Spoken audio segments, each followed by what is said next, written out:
When a worn sweatshirt becomes a test, what happens when someone refuses to be filtered out? The afternoon had softened into a misty drizzle that blurred the edges of the city like watercolor left out in the rain. On the corner, the cafe switched on a yellow warmth that made the windows glow and turned the street's wet surfaces into slow little mirrors. Inside, Leah Brooks chose the last booth by the wall, the kind of seat that gave a person the perfect amount of invisibility if they wanted it. She arranged herself to look as unremarkable as possible, an oversized gray sweatshirt that had outlived several winters, hair pulled into a careless bun, a tiny blue ink stain at the knee of her jeans, the souvenir of an art period gone sideways with 25 8-year-olds and an overenthusiastic ballpoint pen. She sipped coffee and practiced nonchalance like a quiet ritual. 3 years after her engagement dissolved and left her with more debts than trust, Leah had developed a practical dating rule. Dress badly, don't bother, and let the people who want convenience walk away early. It saved time, saved hope. It kept heartbreak from eating more of her days than necessary.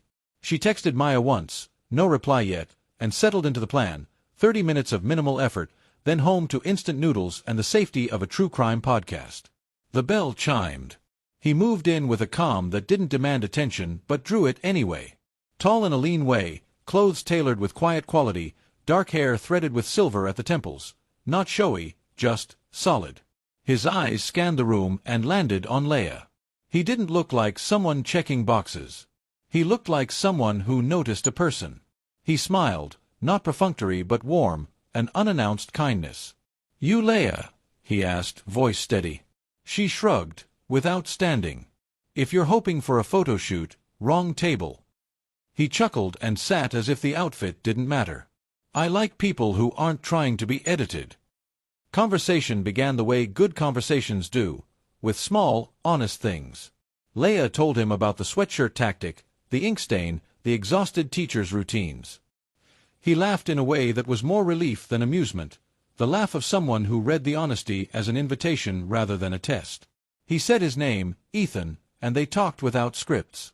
He had a dry job title, consulting, restructuring, but he didn't lean on the label. When she said, third-grade teacher, his face softened. She taught at Maplewood Elementary. 3.5 years after the engagement, she still had mornings that smelled like chalk and afternoons that smelled like glue. She spoke of settling quarrels over crayons, of reading a child's face shift when they finally understood a fraction, small things that made her day matter.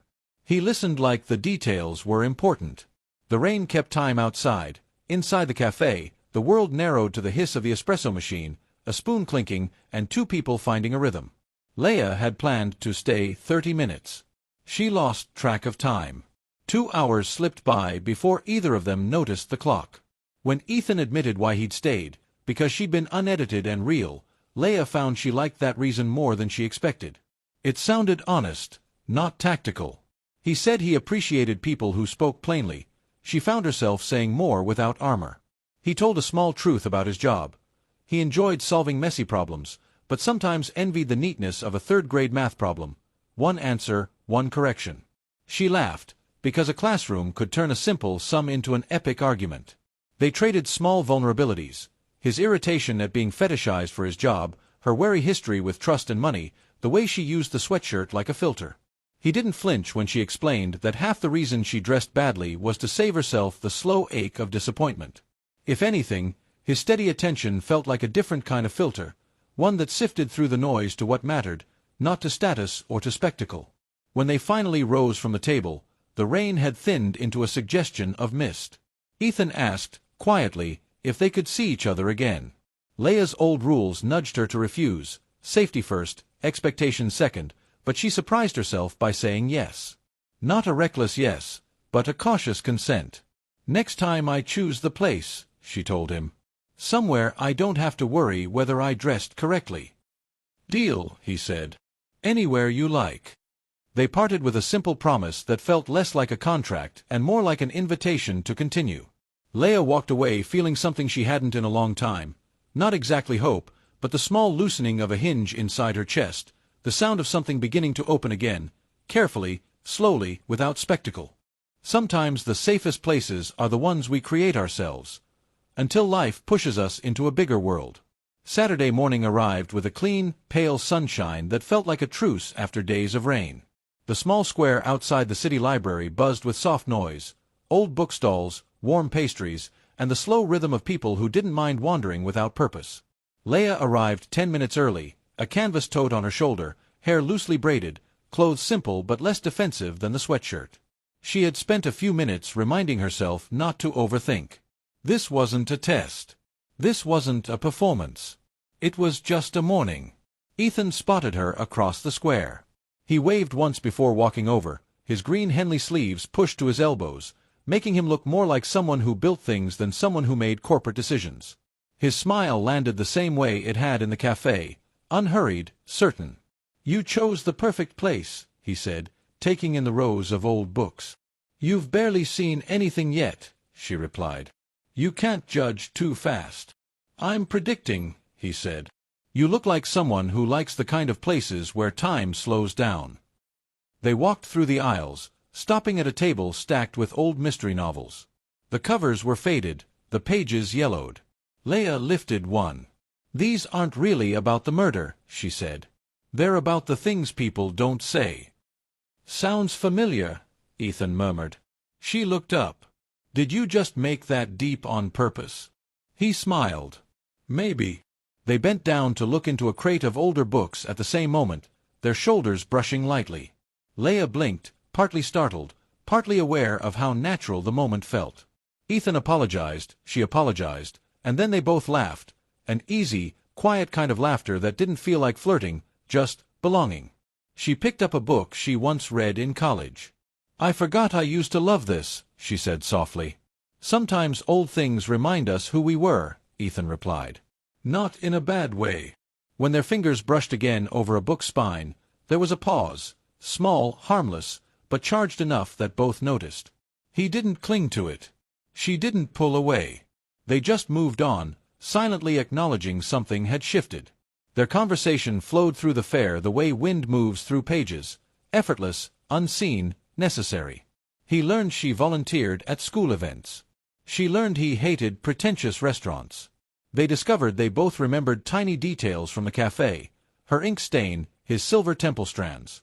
By the time they left with bags full of books, they walked at the same slow pace. It wasn't romantic. It wasn't dramatic. It was simply two people figuring out how to exist near each other without rushing. At the edge of the square, neither said goodbye quickly. It wasn't hesitation. It was the kind of pause that happens when the morning feels too gentle to end. "Thank you," Ethan said, "for picking this place." "Thank you for not running," Leia teased. "I didn't want to," he answered. She looked away first, not from discomfort, but because something warm was becoming too clear too quickly. When they parted, she walked home knowing something rare. Sweetness doesn't need guarantees. It just needs space. Days passed with the soft consistency of people learning each other. They met again, quietly, without fanfare. A walk around the lake. Soup and bread at a diner. An evening sharing a melting ice cream cone. Laughter that came out of nowhere. Silences that didn't require explanation. They both started leaving small openings in their schedules, not intentionally, just naturally. A sign of someone making room without saying so. Ethan's presence calmed her. Leia's presence grounded him. He didn't put her on a pedestal. She didn't shrink beside him. This balance, this ease, felt almost dangerous for someone who had been disappointed before. So when he invited her to dinner at a comfortable little restaurant on the north side, not fancy but warm, she said yes. She wore a plain dress. He wore a simple shirt. Nothing extraordinary. Nothing showy. But things shifted the moment they walked in. The server greeted him as Mr. Cole, too politely. The manager came over uninvited. Other staff glanced, stepped back, made space they didn't need to. The air changed, subtle but unmistakable. Leia felt it before she understood it. Ethan noticed her noticing. "Leia," he said quietly after they ordered. "There's something I should tell you." Her stomach tightened, not in fear, but in instinct. "This isn't small," she said. "No," he replied. "It isn't." He exhaled, steadying himself. "I don't just work at the consulting company I mentioned. I run it. I'm the CEO." Leia let the words settle. He continued, More careful now. And there's more. I'm not just well off. I'm considered very wealthy. How wealthy? She asked, softly but directly. Ethan didn't look away. The press uses the word billionaire. Leia blinked slowly. Once. Twice. Then, unexpectedly, she laughed. A short, startled laugh that escaped before she could swallow it. So I've been testing billionaires with sweatshirts, she said. Apparently, he replied, half smiling. She leaned back, absorbing this new truth. My filter failed. No, Ethan said. You just met someone who wasn't distracted. A long silence followed. Not cold. Just full. Why tell me now? She asked. Because it felt right, he said. And because I didn't want you to find out from someone else. She nodded slowly. Her heartbeat steadied. Her voice didn't shake. She set rules, not defenses, not walls, just truths she needed to speak in order to stay whole. I pay my share, she said. Of course. I move slowly. So do I. And your money doesn't get to shape who I am. It never will, he answered. Only then did she smile again. The dinner continued, the air lighter. When their hands brushed reaching for water, neither pulled away too quickly. The truth, heavy as it was, didn't ruin anything. It clarified something instead. Leia realized something surprising. Wealth was not the hardest part of this. Trust was. And somehow, this man across from her was making trust feel possible again. Love grows quietly, but the world never stays quiet for long. Rumors don't knock. They slip in. And this time, they arrived on a Monday morning just as Leia unlocked her classroom door. She set her bag down, powered up her computer, and reached for a stack of worksheets when her phone buzzed. Maya's message blinked on the screen. Have you seen this? Followed by a link. Leia paused, finger hovering over it. Something inside her told her this was not just ordinary gossip. Still, she tapped. The headline hit first. Loud. Unnecessary. A grainy photo of her leaving a restaurant with Ethan. Comments about her clothes. Comments about her job. Words like ordinary, plain, unexpected choice. Then the worst line of all, calculated move. Her stomach tightened. Her hands stilled. She pressed the screen off just before the bell rang and tucked the phone into her desk drawer like it was something dangerous. By recess, the danger became real. As she guided students into the courtyard, her eyes caught movement beyond the school fence. A man with a long camera lens pointed directly at her. He didn't hide it. He didn't even pretend. He lifted the camera slowly, the lens glinting under the pale sun. Leia's breath stopped. A fellow teacher stepped in front of her. Sir, you can't take photos here. This is school property. The man didn't respond. He simply lowered the camera a fraction and waited, as though he owned the moment, as though she were a story he had purchased rights to. Leia walked back inside, pulse unsteady. She locked her classroom door. Sat at her desk. Pressed both palms together until her knuckles whitened. On her lunch break, she called Ethan. I know, he said before she got a word out. His voice held steadiness, but underneath it a tightness she rarely heard. I'm sorry. I should have prepared you. There was someone outside the school, she whispered. They don't care that kids are here. Silence. Heavy. Controlled. I'll handle it, Ethan said. I have a PR team. We can fix the story. Make it fade. Make you look. I don't want to be handled, she cut in sharply. Ethan stopped. What do you mean? I don't want a polished version of myself online, she said. I don't want to be repainted to fit some narrative so that your world finds me acceptable. I'm trying to protect you, Ethan said softly.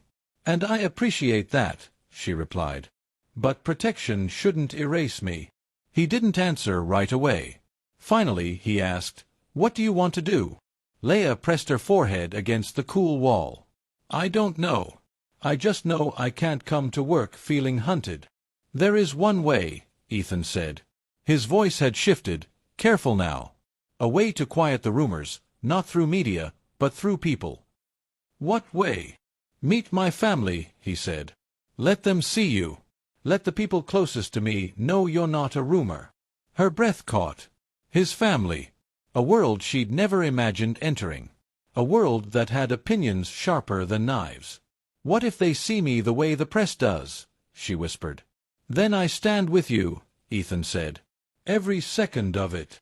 Leia closed her eyes.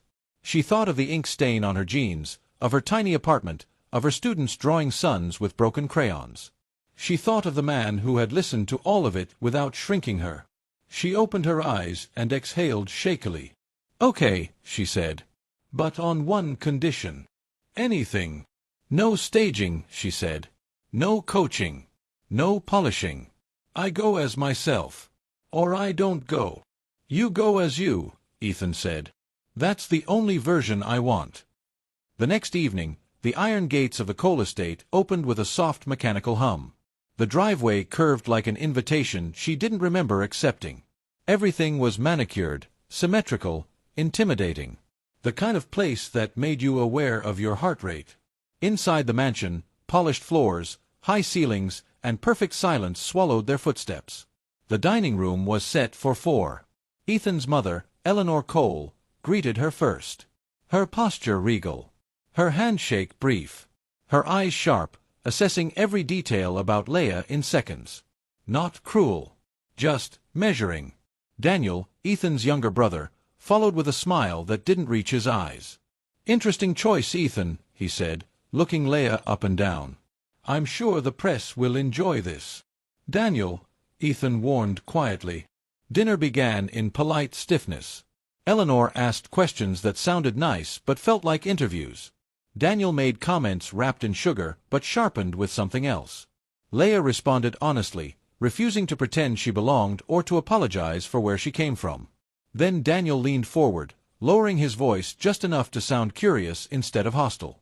What makes my brother worth stepping into this world? He asked. The room chilled. Leia placed her fork down gently. I'm here because of Ethan, she said. Not because of this world. Daniel raised a brow. That's convenient. No, Leia said. That's honest. She continued steadily, her voice neither loud nor timid. I'm here because your brother listens to the small things in my life as if they matter. Because he doesn't judge my job or my clothes. Because he stood by me when strangers didn't. Eleanor's expression shifted slightly, almost imperceptibly. Daniel fell quiet for the first time. Then Ethan stood, the legs of his chair scraping softly. If this is a test, he said, we're done. I won't stay where she isn't respected. Eleanor inhaled sharply. Ethan, I love you, he said to her. But I choose who I choose.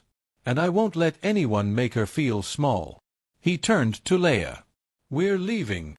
Leia rose, her heart pounding but her spine straight. They walked out without rushing, down the hallway, through the heavy doors, into the cool night that felt like fresh air after a storm. Once inside the car, Leia let out a shaky laugh. I thought I was going to faint. Ethan exhaled. You didn't. You were incredible. She leaned back, breath finally steadying. Behind them, the mansion stood tall and untouched. But Leia had walked through it without folding. And that, she realized, mattered more than their approval.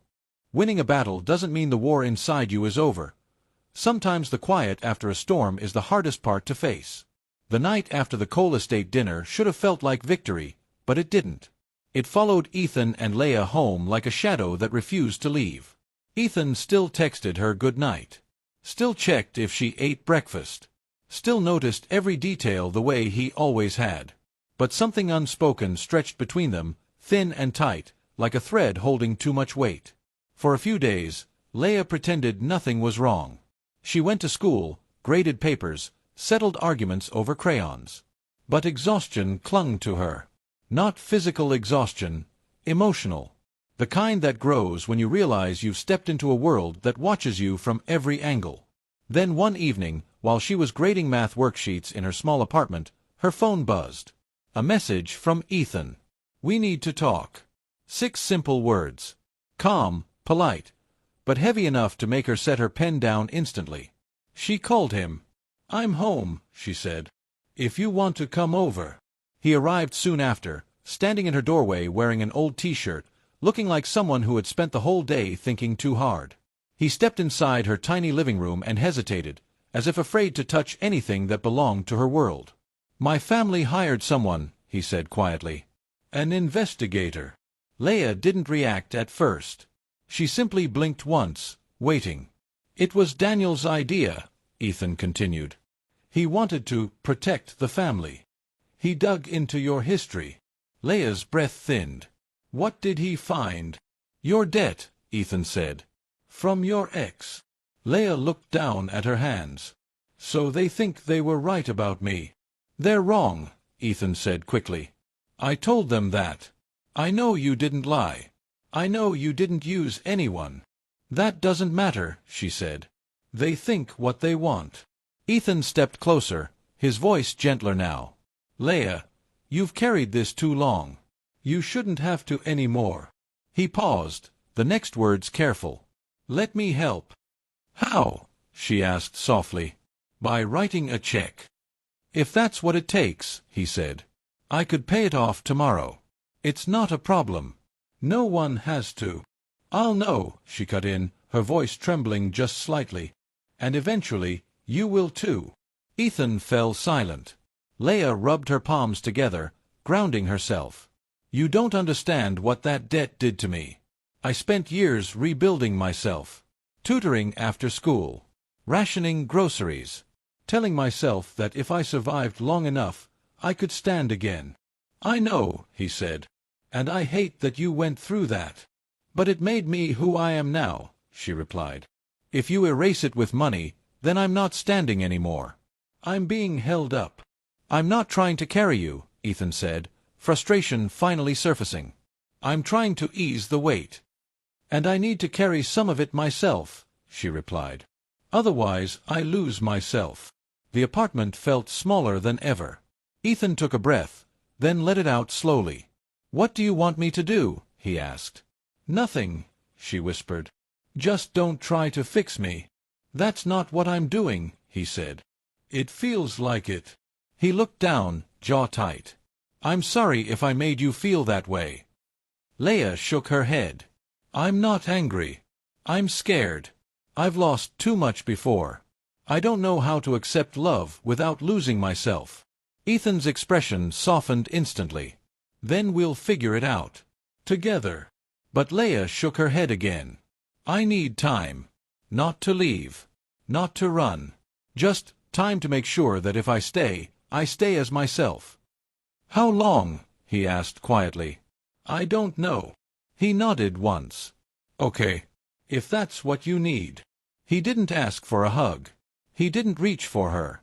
He simply walked to the door, paused, and looked at her like he wanted to say something he couldn't. Then he left. When the door closed, Leia slid down the wall, pulling her knees to her chest. Tears came, not because she didn't love him, but because she finally understood the real fear. The fear wasn't losing him. It was being loved in a way that made her feel small again. And she refused to return to that kind of life. For a week, silence grew between them. Not angry silence. Not cold silence.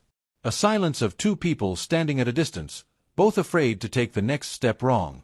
Ethan drowned himself in work, late meetings, long hours, lights glowing in his office long after midnight. Every time his phone buzzed with an email, he paused for half a second, waiting, hoping. But no message came. He typed messages and deleted them. "I miss you." Too selfish. "I'm here." Too pressuring. "I'm sorry." Too incomplete. Leia kept herself busy with school. Children didn't allow grown-ups to collapse. She taught fractions, tied shoelaces, listened to rambling stories that made no sense but kept her breathing. But every time she walked home, she felt the shape of Ethan's absence next to her. Maya eventually caught on. She appeared at Leia's classroom door with coffee and the kind of look that didn't tolerate excuses. "You miss him," she said simply. Leia didn't deny it. "I'm not afraid of him," Leia whispered. "I'm afraid of losing myself." Maya squeezed her shoulder. "Then tell him that. He's not your ex. Stop punishing yourself for someone else's damage."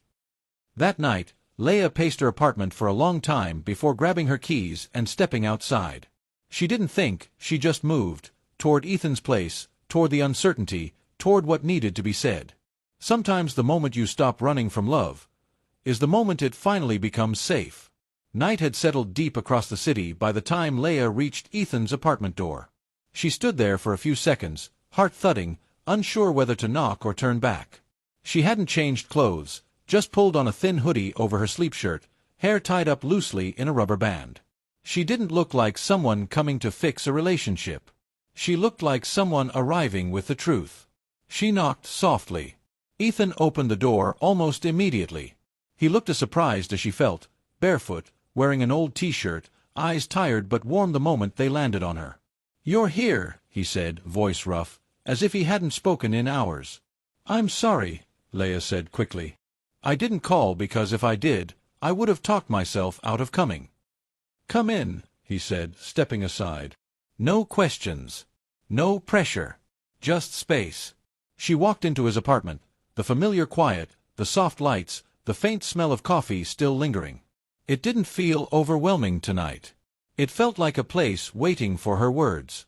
Leia stood in the middle of the living room, hands clasped tightly in front of her. "I know you gave me space," she began. "And you respected it. That meant a lot." "I respected you," Ethan said simply. "I didn't want to push when you weren't ready." Her eyes softened. "I was scared," she said, the words breaking open easily now. "Not because of you. Because of me. Because I spent years rebuilding myself, piece by piece. I didn't want to lose that person." "You're not going to lose her," he replied quietly. "I didn't know that," she said. "Not until I spent a week without you." Ethan's breath caught almost invisibly. Leia stepped closer, not reaching for him, just closing enough space to feel the warmth of his presence. "I don't need to be rescued," she said. "I don't need everything solved. I don't need someone to carry my pain away." "I know," Ethan said. "I didn't mean to make you feel like I wanted to fix you." "You didn't," she replied. "But the fear is mine, and I needed to say it out loud." She took a soft breath. "The truth is, I'm more afraid of losing you than I am of losing myself." Ethan's expression shifted, surprise, relief, something tender that trembled but didn't fall apart. "If you want me in your life," Leia continued, "then I want to walk with you. Not behind you. Not in your shadow. Just beside you." He moved then, but slowly, giving her every chance to step back. She didn't. When he opened his arms, it wasn't a demand. It was an invitation. She stepped into him without hesitation. His arms wrapped around her, steady, warm, not pulling her in, not trapping her. Just holding her like something equal, something chosen. She rested her forehead on his chest, her breathing syncing with the soft, slow rhythm of his heartbeat. After a long moment, he whispered, "Thank you for coming back." She closed her eyes. "Thank you for waiting." They stayed like that for a while, the city humming outside, the night settling gently inside the apartment. There were no promises spoken, no dramatic declarations, only the quiet agreement of two people ready to start again on steadier ground. Over the next few days, Leia talked more openly. She told Ethan everything she had kept locked away, the story of the debt, the fear of repeating old mistakes, the slow rebuilding of her confidence. He listened, not as someone trying to solve her problems, but as someone learning the map of her heart. Then came the day when Ethan said, "I think there's another way to deal with your debt. Not with money. Legally." She hesitated. "What do you mean?" "A friend of mine is a lawyer," Ethan explained. "He can look into whether the debt was assigned unfairly. Fraud leaves a trail." Leia took this slowly. Letting someone help without letting them take control was new for her. But this wasn't a rescue. This was information. A step she could choose. And she liked that. "Okay," she said. "A consultation. Nothing more." The lawyer was kind, calm, and quietly sharp. He asked the right questions, pointed out what could be challenged, and showed her what the law actually said. Ethan stayed in the background, not interfering, not speaking for her. A few weeks passed with exchanged documents and quiet waiting. Then one afternoon while she was grading spelling tests, Her phone buzzed. The lawyer's message: the debt is officially reassigned to the responsible party. And the payments you made will be refunded. Leah stared at the screen.